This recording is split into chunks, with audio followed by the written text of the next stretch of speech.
Nous sommes 4 étudiantes en école de kinésithérapie de Grenoble. Dans le cadre de nos études, nous avons été amenés à travailler sur un projet ayant pour thème la psychologie.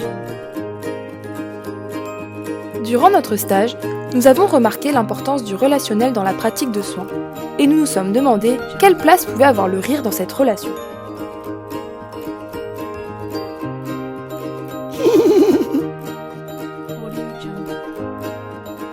Et c'est comme ça que nous avons commencé à nous pencher sur les bienfaits que pouvait avoir le rire sur les patients. Mais tout d'abord, comment marche le rire sur le cerveau ? En fait, quand on rigole, le cerveau envoie un message à l'hypophyse pour que cette dernière libère des endorphines.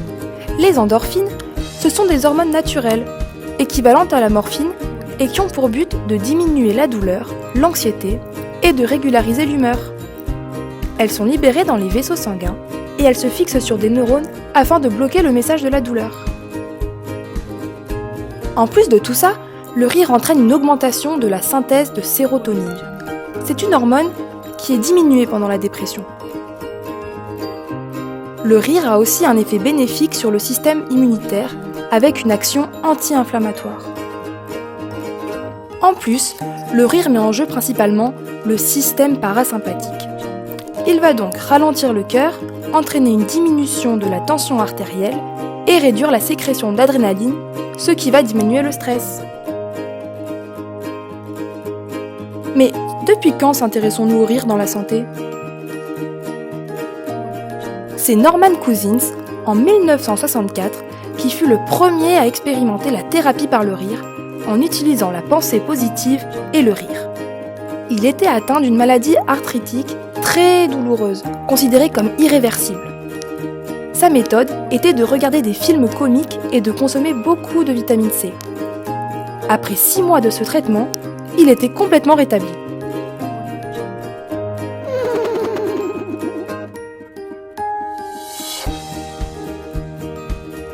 De nos jours, certains hôpitaux disposent de salles de rire pour les adultes où ils peuvent visionner des films drôles et lire des livres et des BD humoristiques. Parallèlement à ça, de nombreuses associations de clowns se sont développées pour venir divertir les enfants à l'hôpital. Justement, nous sommes allés interviewer 2 clowns de l'association Soleil Rouge, qui intervient entre autres à l'hôpital Couple-Enfants de Grenoble. Ils se nomment Bubby et Rosalie, et nous leur avons demandé leur avis sur la place du rire dans les hôpitaux.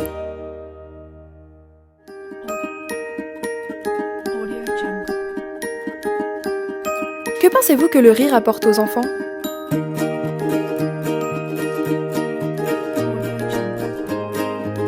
Physiquement, je ne sais pas, mais moralement beaucoup. En tout cas, ça les remet à une place d'enfant. Ils grandissent vite face à la maladie et au traitement, à l'approche de la mort pour certains. Et puis ils sont acteurs, ils peuvent dire oui ou non, ils sont joueurs.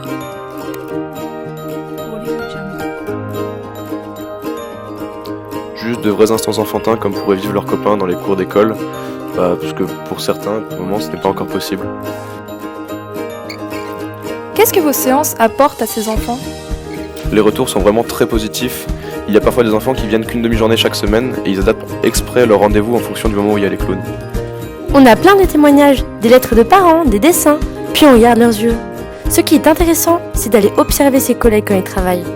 On voit ce qu'il reste dans la chambre et en général, les gens continuent à sourire. Il y a quelque chose qui reste.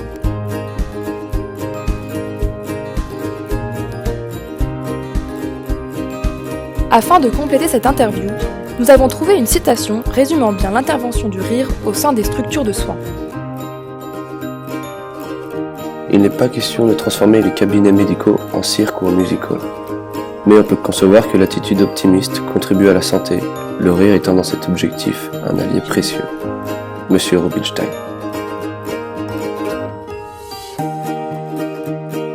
On a donc bien vu qu'il y avait un réel impact du rire sur le moral. Mais par quelle stratégie psychologique cela passe-t-il ? Nous sommes allés chercher dans nos cours de psychologie pour éclairer tout ça.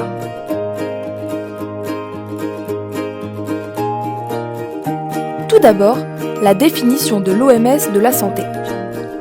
La santé est un état complet de bien-être physique, mentale et sociale et ne consiste pas seulement à l'absence de maladie ou d'infirmité. Par cette définition, on voit l'importance du bien-être mental, qui passe entre autres par l'émotion et le rire, et son réel impact sur la santé.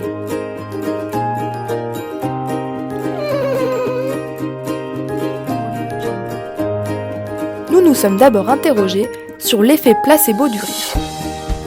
Le rire est-il une forme de thérapie placebo qui mettrait en place un état d'esprit, un équilibre intérieur permettant la guérison ?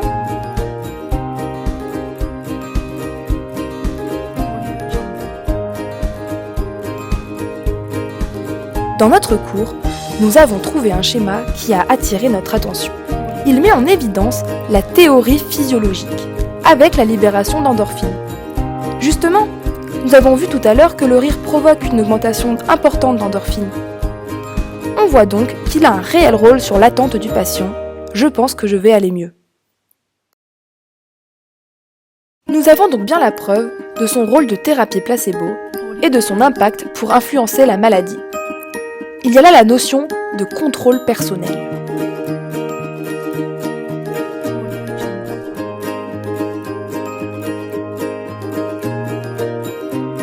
L'autre point qui nous a interpellés, c'est le rôle du rire sur la perception des symptômes.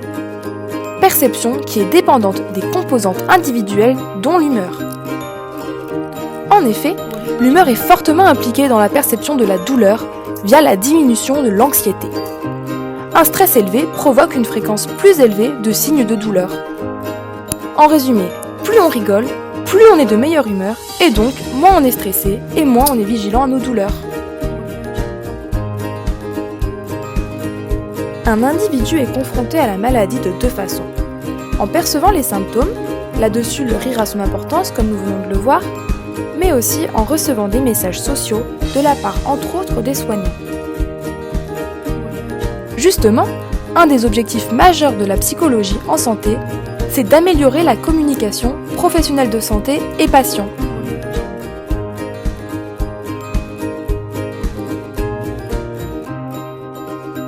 Durant notre stage, on s'est rendu compte qu'une bonne relation soignant-patient était gage d'une bonne observance et d'une bonne compliance du patient.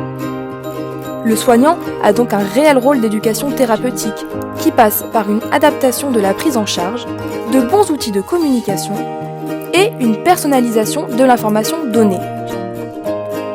Faire rire le patient peut donc être une bonne stratégie d'éducation thérapeutique afin de délivrer des informations de manière plus ludique.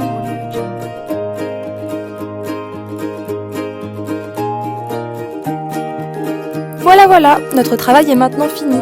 Mais alors, qu'avons-nous retenu de tout cela ?